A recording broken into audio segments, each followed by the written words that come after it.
Hello बच्चों, let's read the question. तो इस क्वेश्चन में हमें बोला गया है कि दो स्टेटमेंट्स यहाँ दिए गए हैं, जिसमें स्टेटमेंट 1 में बोला है कि माइकोप्लाज्मा पास थ्रू करता है किससे, less than 1 micron filter size से भी वो पास कर सकता है। और स्टेटमेंट 2 में हमें लिखा है कि mycoplasma are bacteria with cell wall. Now इन्हीं दोनों अबव स्टेटमेंट्स को देखते हुए हमें most appropriate answer find out करना है फ्रॉम द ऑप्शंस जो हमें यहाँ दिए गए। सो इस क्वेश्चन की अगर हम की कॉन्सेप्ट के बारे में बात करते हैं, then that will be mycoplasma.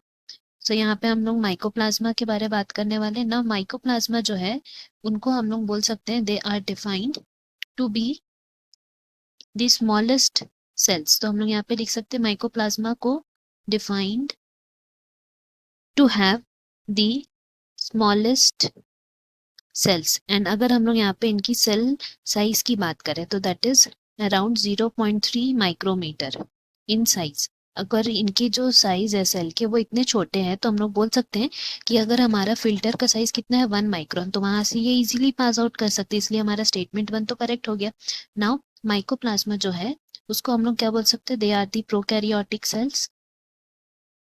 सो क्योंकि प्रोकैरियोटिक सेल्स है तो हम लोग जानते हैं कि प्रोकैरियोटिक जो होते हैं ऑर्गेनिजम्स, उनका सेल एनवेलप 3 लेयर से बना होता है, that is glycocalyx, cell wall और आखिरी में इनर मोस्ट प्लाज्मा मेम्ब्रेन आता है। बट अगर हम लोग उनकी सेल एनवेलप की बात करें तो उनमें हमें एक्सेप्शन देखने को मिलता है, एंड ये एक्सेप्शन है माइकोप्लाज्मा।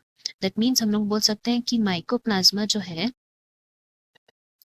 ये एक्सेप्शन है because they do not have cell wall. इनमें सेल वॉल प्रेजेंट नहीं रहता है।